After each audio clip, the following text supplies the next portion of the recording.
Hi friends, ఇవాళ మనం బ్రెడ్తో ఒక ఈజీ స్వీట్ రెసిపీ చూద్దామండి. ముందుగా ఒక బౌల్ తీసుకొని 2 స్పూన్స్ షుగర్ పౌడర్ వేసుకొని కొంచెం వాటర్ వేసుకొని ఫుడ్ కలర్ వేసుకొని బాగా మిక్స్ చేసి పక్కన పెట్టాలండి. ఇంకో బౌల్ తీసుకోవాలి. దాంట్లో మనం మిల్క్ పౌడరు, షుగరు, కర్డ్ అన్నీ వేసేసి కలపాలండి. కలిపేసి దాంట్లో మనకి నచ్చిన ఫ్రూట్స్, డ్రై ఫ్రూట్స్ అనమాట, క్యాషూ బాదం అలాంటివి వేసుకోవచ్చు సన్నగా కట్ చేసుకొని.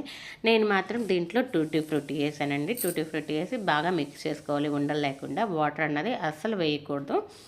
తర్వాత మనం బ్రెడ్ తీసుకున్నామండి. 2 బ్రెడ్స్ తీసుకొని కార్నర్స్ అంతా కట్ చేసుకున్నామండి. కట్ చేసుకొని షేప్స్ అనమాట, మీకు ఇష్టమైన షేపు, రౌండ్ కానీ స్క్వేర్ కానీ ఏది కావాలంటే అలా తీసుకోవచ్చు. మేమైతే 2 తయారు చేసామన్నమాట.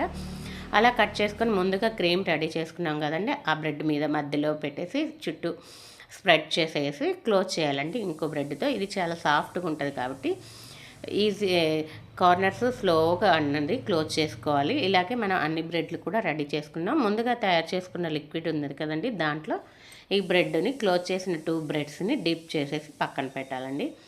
చాలా సాఫ్ట్గా ఉంటుంది. కేర్ఫుల్గా తీయాలండి. కలర్ చూడండి, చూస్తేనే అబ్బా వావ్ తినాలనిపిస్తుంది. మనకి అన్ని బేకరీస్లో దొరుకుతూ ఉంటాయన్నమాట ఇవి. మా పిల్లలకైతే చాలా ఇష్టం. లోపల క్రీమ్ ఉంటుంది కదా, ఆ క్రీము అది చాలా సాఫ్ట్గా ఉంటుందన్నమాట.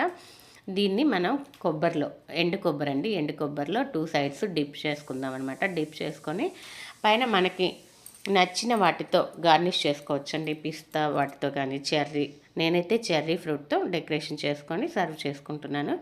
మా అబ్బాయి కాలేజీలో ఫెస్ట్ ఉందంట, దానికి ఇది రెడీ చేస్తున్నాడు. చాలా బాగా నచ్చిందండి. మీరు కూడా ఖచ్చితంగా ట్రై చేయండి. పిల్లల చేత కూడా ట్రై చేయించండి. ఎక్కువ పదార్థాలు ఏమి అవసరం లేదు కదా, మనం పిల్లల్ని ఎంకరేజ్ చేస్తుంటే వాళ్ళు నేర్చుకుంటారనమాట. Okay friends, like, share, subscribe.